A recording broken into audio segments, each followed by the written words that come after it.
what CERN just did recently as well.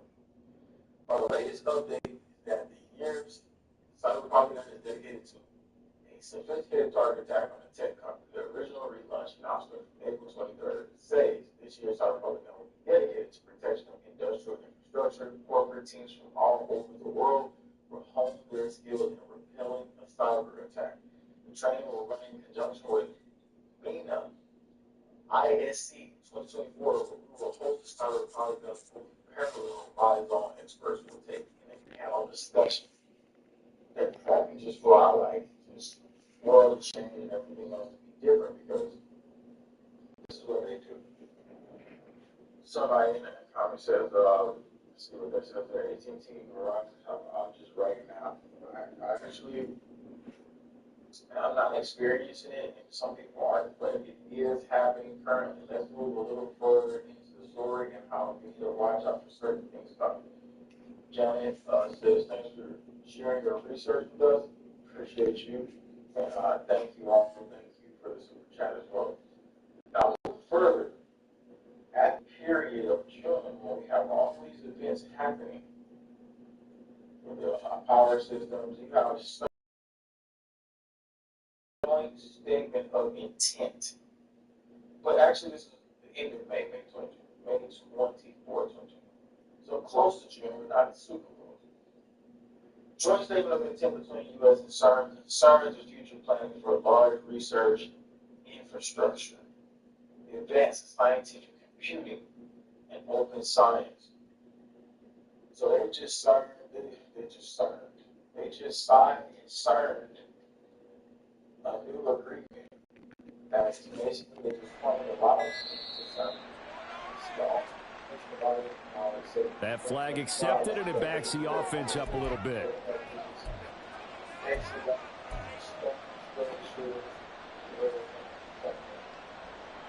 And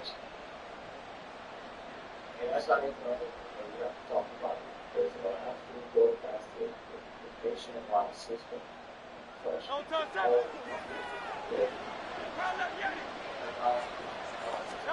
second down, here's Jalen Hurts.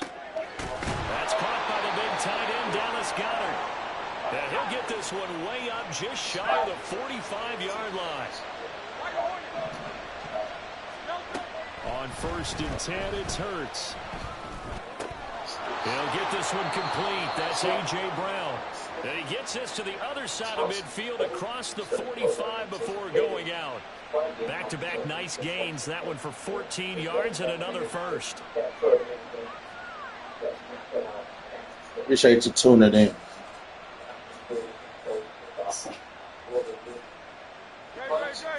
Now Hurts changing up the play. A first down carry for Barkley. And he can only manage to get a couple. 2nd and 8 coming up. You talk about this Chiefs defense. And they've been excellent against the pass, the number 6 unit in the NFL. Yeah, defending the pass hasn't been an issue for them. It's been stopping the run. And if they don't stop the run, they can't get back to their strength, which is guarding against the air attack.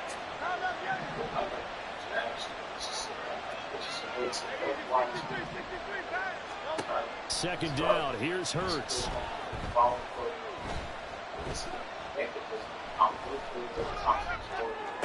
And that is caught at the 10-yard line. And finally down he goes as they work it inside the 10 to the 7. They'll try and run forward with Barkley. And he's able to get it down to the 2-yard line.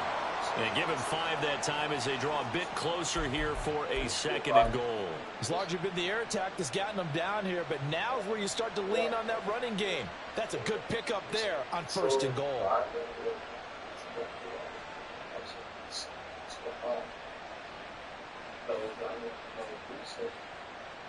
From the 2 now, 2nd and goal. Barkley again. Pushing for the end zone, but he's not going to get there. They stop him just shy of the goal line. Looking to cash in on this opening drive. Here's 3rd and goal. Now they'll audible to something else. Barkley will take this one in for an Eagles touchdown. And that caps off what was really a balanced opening drive for them, Charles. They work in the rushing game and the aerial attack, and they end it with a touchdown. Strong in so many ways, wasn't it, partner? Their ability to throw it and run it and accomplish their goal, they've got to like the way that they started this ball game. Now after the touchdown, here's Elliott on to kick it away.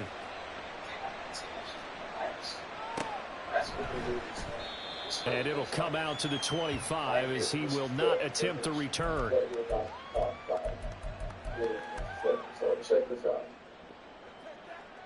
Mahomes will lead the Chiefs up 1st and 10 at their 25-yard line. He'll start the drive here with Pacheco. And he gets this one just shy of the 40 to mark him down at the 39. First play of the drive going for 14 and a first down. Charles, they won last week despite him not running the ball well. They told us need to get him going. Runs like that help. And they talked to us about leaning on him because, as you noted, last week they didn't have to. Still won the ball game. They leaned on other people to give them the yardage that they needed, but they really want him to be that guy, and that's what they're doing early in this game. Let's move into still program violence. That's the goal. Announced that it has been awarded a contract for $6 million. On first down, Mahomes. Eagle pressure, too much this time. Down he goes. And they need to work to at least get some of this yardage back after the sack. 2nd and 19. Now Mahomes. On pressure, and they got to him again. Josh Sweat rushing in and bringing him down to the ground. We were wondering what they would do defensively to disrupt Patrick Mahomes. Sacking him on the first drive, that's a really good way to set a tone. The last thing you want to do is let him get established in the pocket where he can set his feet and throw wherever he wants to. Even though he does it well on the run and on the move, you definitely want to get him off the spot in the pocket. Well, if nothing else, they were able to pick up one first down on this drive and get it away from their own goal line, but not much happening after that, and it leads to a punting situation. Taken right around the 44. It's a 41-yard punt, but just a net of 31 following the run back. And the Eagles will have great starting field position here as they take over.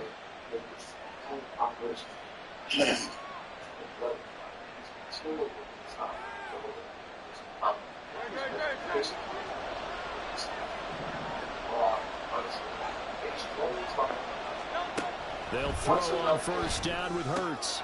Open man, that's Devontae Smith. And he is out of bounds inside the 35. 12 yards is the pickup. Good for an Eagle first down. Well, as a coach, you absolutely love seeing your offense find their rhythm early, and that's exactly what we've seen so far. They had a touchdown on their opening drive, and now they connect here for another nice gain for a first down. This offense is moving the ball well, exactly as he drew it up in practice. And nothing much materializing there on the first down run. He'll get a couple, and that's it. This defense for the Chiefs, very strong in that victory a week ago. Yeah, and what stood out to me on tape, the way they were flying to the football. So that tells me that they've got all their assignments down, and they're playing with extreme confidence. Now 2nd and 8 at the 32-yard line.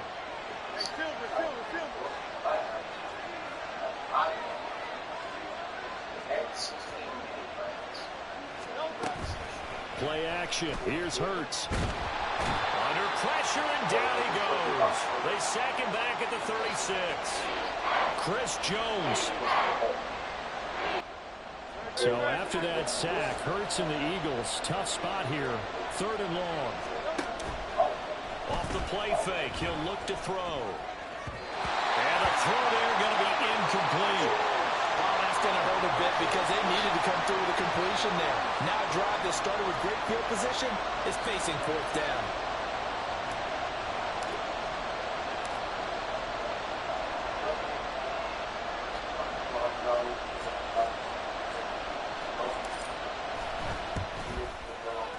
The kick by Elliott is good.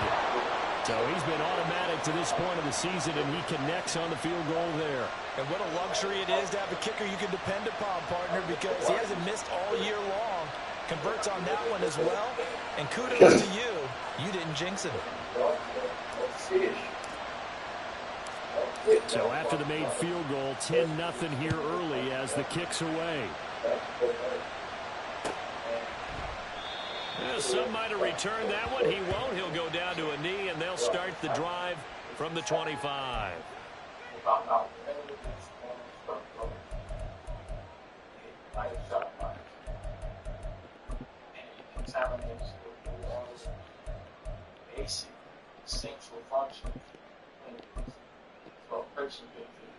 The KC offense out of the huddle, ready for their next drive.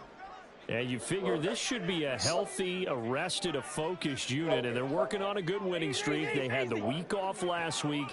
This is really a team, Charles, that should be in top form. I would agree absolutely with that. What coaches worry about, what organizations worry about, though, is overconfidence. They've been playing so well, and now they've had that extra time off. And we've seen teams come back off the open week and come out flat. So what a lot of good coaches do is they kind of game plan for that with their teams. On defense, they may blitz more in the beginning to get them going. On offense, they may go more up-tempo. Anything to get them out of that lethargy right at the beginning. The second quarter from KC. It's the Chiefs in possession of the football as they've got it facing a 2nd and long situation. 43! 43!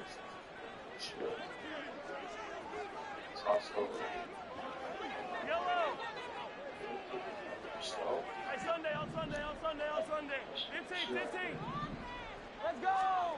Here's Mahomes to throw. Oh, it's complete. A diving grab there by Brown. They get 16 out of that one, but they'll still need to convert on 3rd. I'd have to say that whenever you see a good post route run, they do not like to let it end without the catch. Hence, that great diving play. Yeah, lay it up there, let him go get it, and he got it.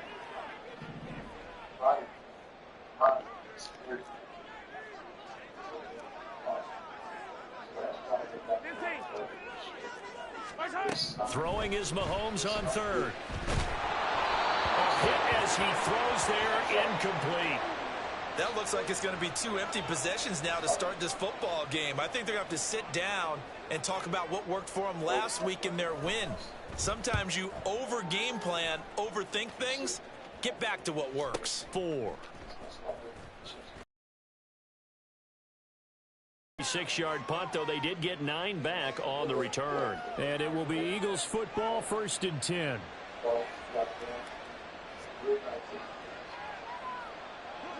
The Eagles offense set to begin their next drive.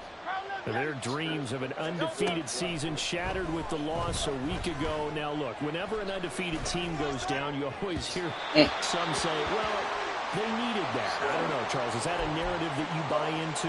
Well, I haven't met a coach yet that feels like they needed that loss. You know, that's not something that they're in favor of. But I do know this. People like appreciate y'all boy tuning in to the channel, man. Media, constantly hammering. You ain't subbed up, sub up. You think you can do it the whole season? Can you carry it the whole way? That does wear down a group. And sometimes that loss, get us off your back, you can move forward from there. That's going to go down as a loss of 5, and it brings up 3rd down.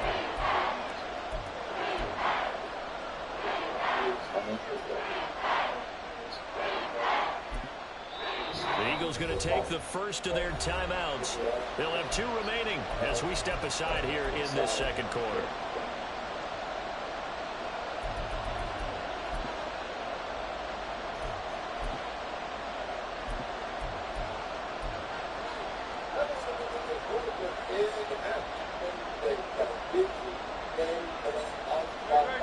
They'll work with 4 receivers here on 3rd down and long. Here's Hurts to throw. Work in the middle of the field, and he's got a man complete. And he is going to have an Eagles first down as they're able to get the 3rd down conversion. Well, things are definitely going right for them here in the first half. Pick a down, any down, even 3rd down, no problem. They get a connection there and pick up a fresh set of downs, continuing to move the ball.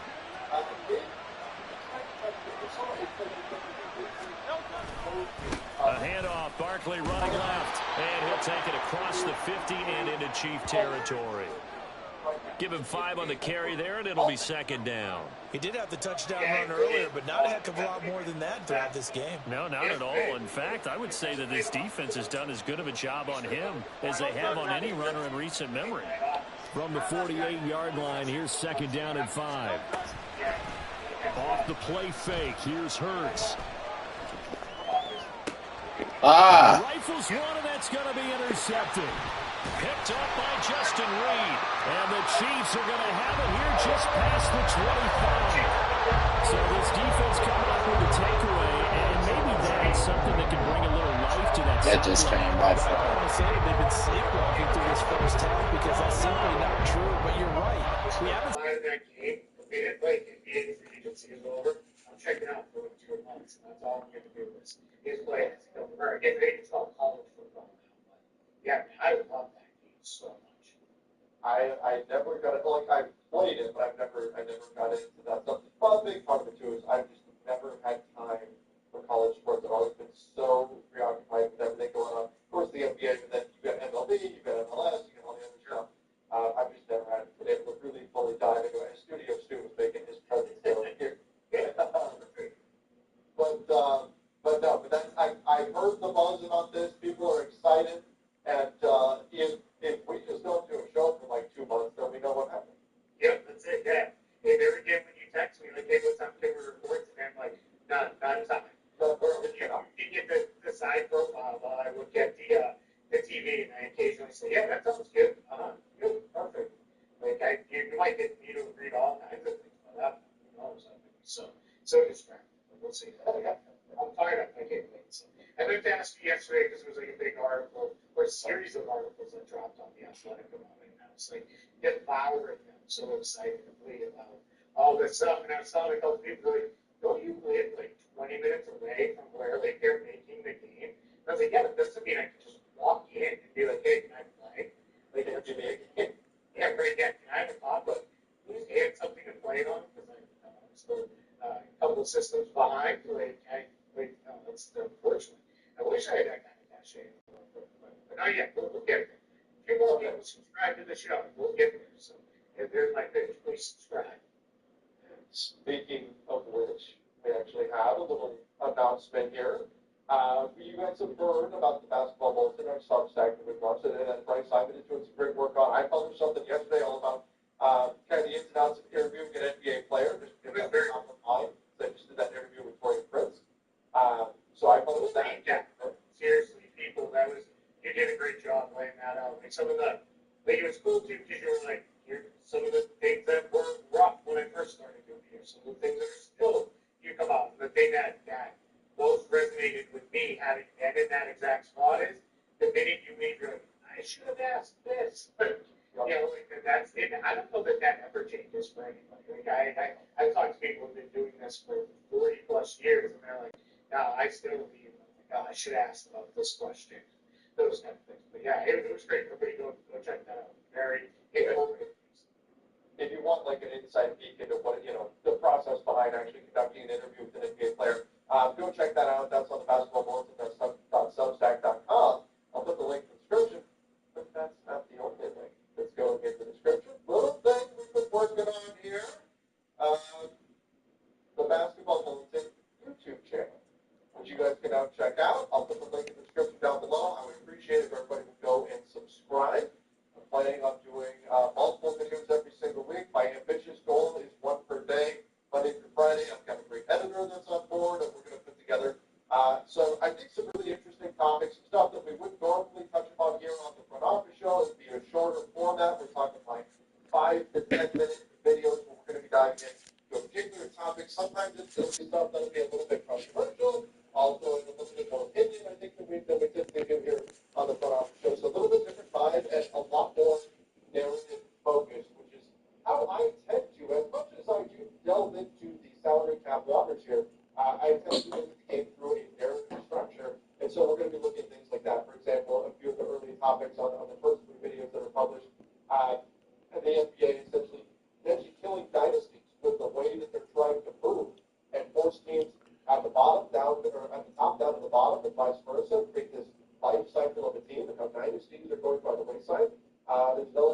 kind of rounding up all the rumors around the league and what's going to happen with all of that and what that could mean for the league moving forward. And then the big CBA bit about teams above the first tier not going to be able to trade. We need to detail on that and how that could be really bad for the NBA. So go check it out, guys. The Basketball Bulletin YouTube channel. Again, I'll drop the link in the description down below. We really appreciate it if you guys would go subscribe to that. I have nothing to add because I have done anything with it. So I will, as soon as we finish here, I will be going on and hitting subscribing because I knew you were ready to launch. I didn't know you had quite gotten it up yet. So I'm super excited for this. It's another cool thing that we're going to bring in. A couple of people asked. I will have words on the Basketball Bulletin by the end of the weekend. I'm going to do a thing about like my guys in the NBA draft, like the guys not like the top picks or anything like this, just guys I really believe in that are in the draft with a handful of words behind that of why I like some of these players. It's not really a ranking or anything like that. They're just players I believe in that are in the NBA draft. Good. I'm working on it because I had to take a couple guys off because they were driven from the NBA draft yesterday, so there's something to talk about here in a couple minutes. But we'll have a lot more content coming for you on the Basketball Bulletin right now. Trevor Bracer carrying that. But we'll have some stuff on there by the end of the weekend. It's been a hectic time in our personal lives here for the Smith family. So we're on the back end of that. Things are back to whatever the heck is that. I think you and I live lives that are far outside of normal. But normal for us. I stand this. And we don't have to do school drop off and pick up right now. So that is freed up a big chunk of time. Well, nothing else in terms of the excuse of I'm only going to leave in 30 minutes. So I probably should start something new. Like now I don't even have that excuse to go to. So it's still well, I'll watch one more video on this guy's jump shot. Like it's like, all right, I'll actually sit down and write. So I have to leave the house here in 20 minutes. So let's go. Excuses are gone. All right. Let's check the links in the description down below for the Basketball Bulletin. Again, we appreciate you guys go check those out. All right. Let's start here.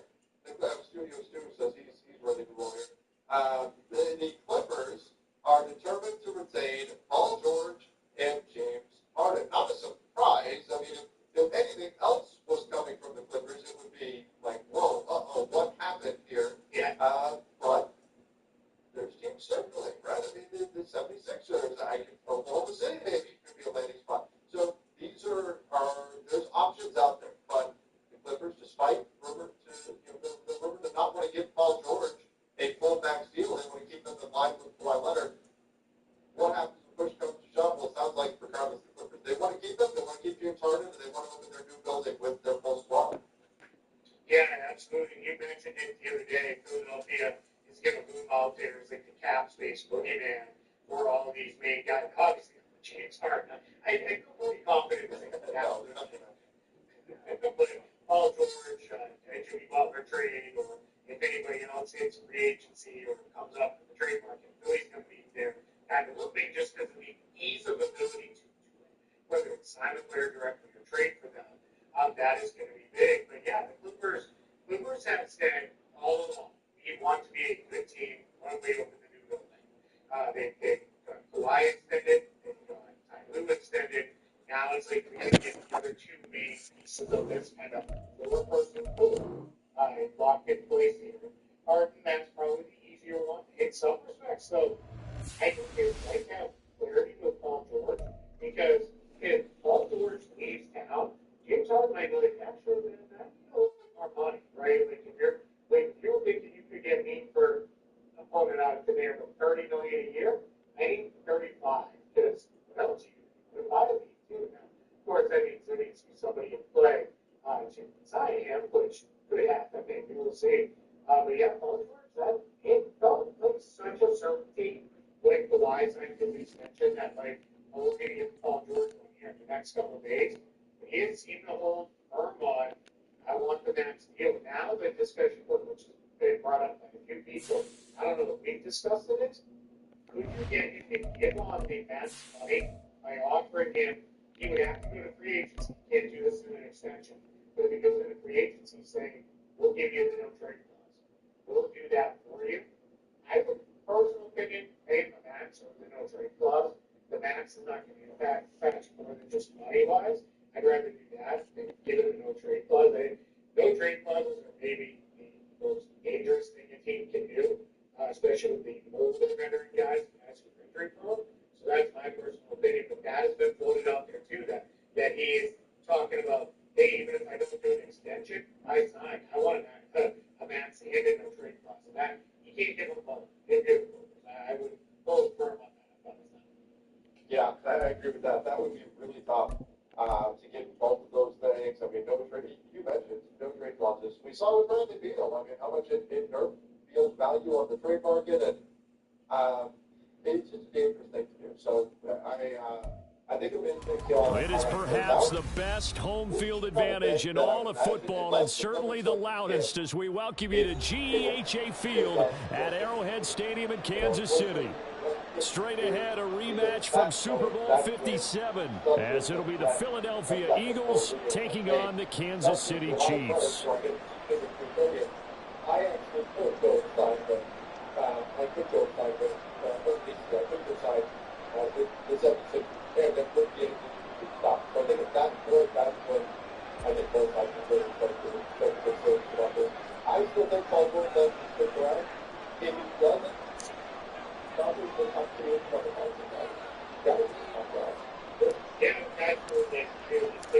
The NFL season has hit high gear, and off we go in Week 11 on EA Sports.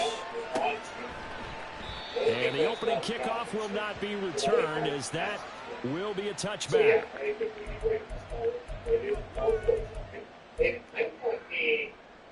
Biggest ball worth guy in the world just because I worry about how much this is right now. But Baltimore is still very, very good at basketball. I think there's a world where he's not the right guy for Philadelphia necessarily. He's going to be afraid of having so much of my cap flexibility. And what is going on here? Are they serious? First down, and they're in punt formation.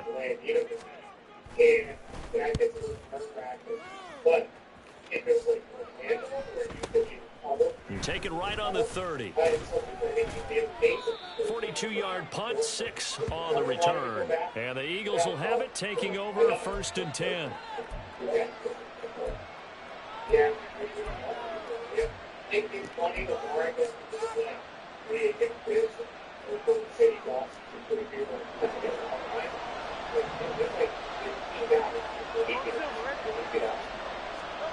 Throwing is Hurts. Open man downfield is Hardman. He's got it. Touchdown, Philadelphia. Mecole Hardman with touchdown number 8 on the year. And the Eagles are on the board first here on the road in Kansas City. Elliott good with a PAT, and that makes the score 7-0.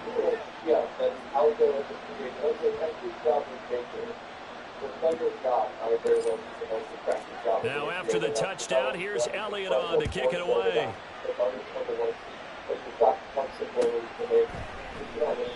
And there will not be a return here. It's a touchback, and it'll come out to the 25-yard line.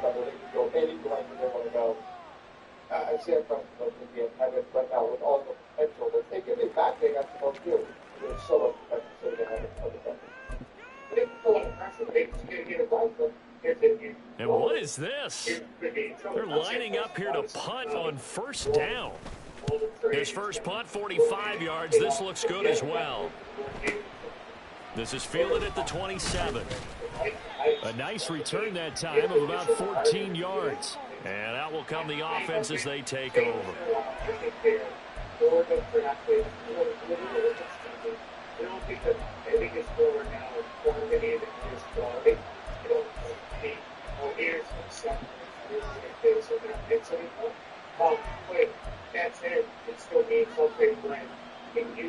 Already at the line, this Philly offense set to go.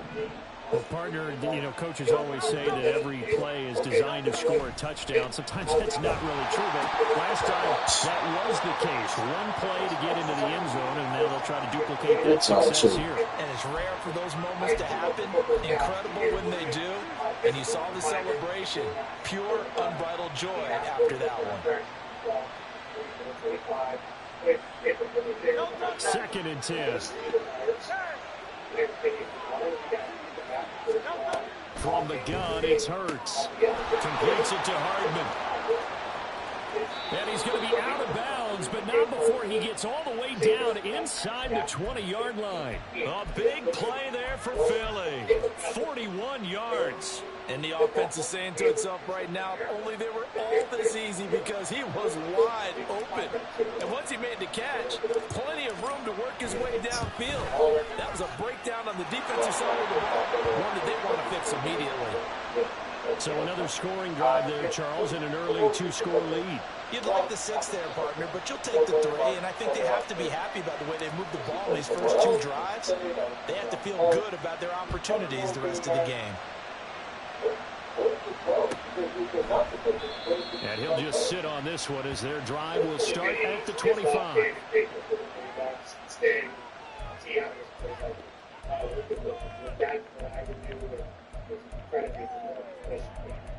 I think there's where if it is, maybe there's a starting gun up there for at least 4 weeks. The Chiefs offense about set to begin this drive. And they, as mentioned, unbeaten to this point in the year, but you think this game, their toughest test yet. I absolutely do, because to me, this is a good measuring stick game because they've been able to take advantage of the schedule. But here, this is another team leading its division with an eye on making a Super Bowl run, so this game is crucial. Just a yard on the first down carry, so it's 2nd and 9. I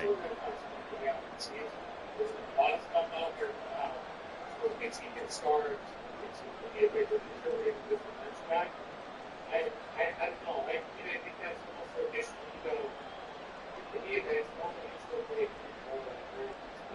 like this year. I mean, I get a favorite team to get on whatever. They was still a pretty good player, pretty good player for them. I don't listen. We'll just stick with them. It's still things.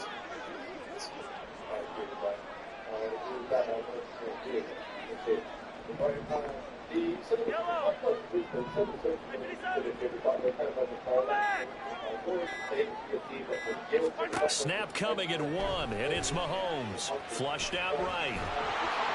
And he's just going to get rid of this thing. To no one here. He throws it away. And now it's 3rd. You and I, partner, we got the plum assignment this week. An unbeaten team against a one-loss team. Really not much separating these two entering play here today. Not much at all, and I think for both coaches, they've looked at their team and said, guys, you got to know what you're getting into in this one, and you better be ready to go because you get to answer the big question of the day. Are we as good as we think we are? We're about to find out. From the gun, it's Mahomes. He's going deep for Brown. And that's caught inside the 35. A big play there for KC. 49 yards. Seems like all the fireworks in this first quarter have been on the other sideline, but here they're saying, hey, we've got some explosive guys on our side too. And that's a big play in a game that's looking like it might be full of big plays. Hey,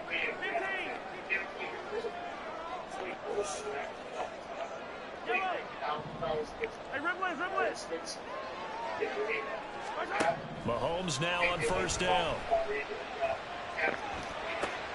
Oh, he tries to force it in, and it's intercepted. Chauncey Gardner-Johnson with a pick. And the Eagles are going to take over once again at their own 25-yard line.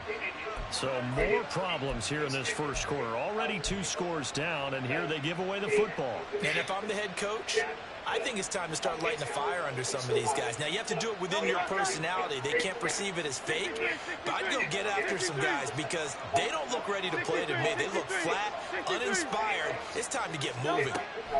On first down, Hurts will get this out to Barkley complete. And he's taken down but able to slip across the 35.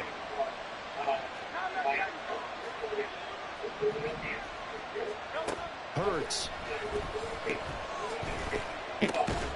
Throw right side going to be caught by Hardman. And he'll be taken down, but not before he gets into enemy territory. Philadelphia picking up the first on a gain of 15. Back-to-back good plays have them on the move. It goes. It's unacceptable, bro. It ain't no way these judges are doing that. It's no way. And the string is still going. Like, come on. No way. Like, for real. Come on.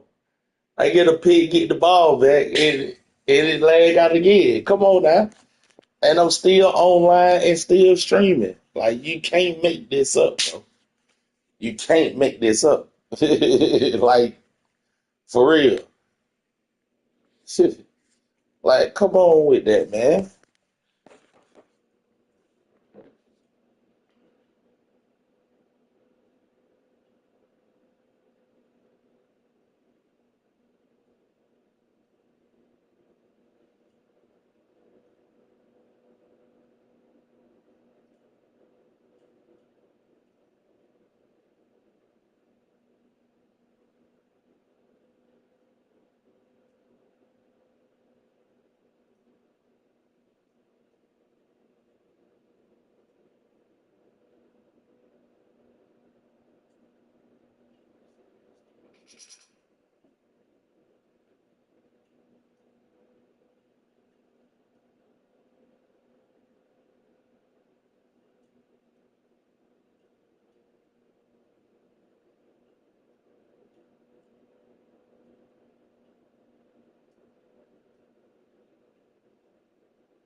It's all tripping, bro.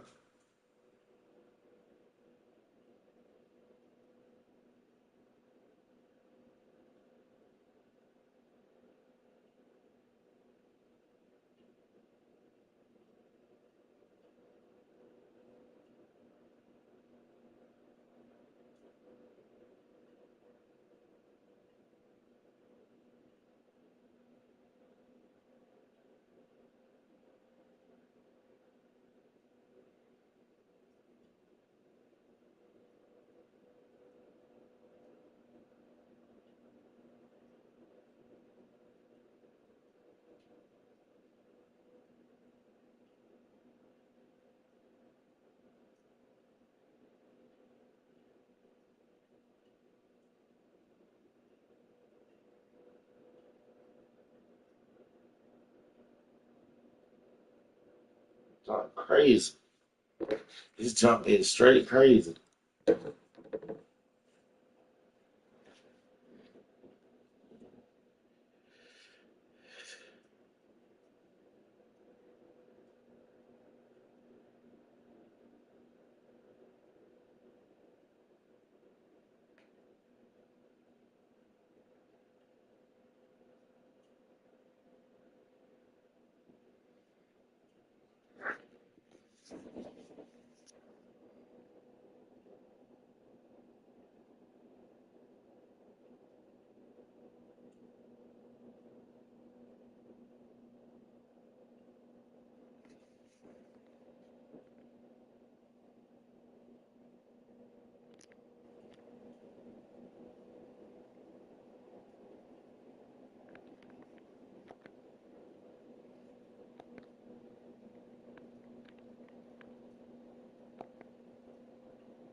I just don't see how this junk can do that, and then I'm still online. I ain't lost connection. None of that. Like, it's dumb. It's dumb.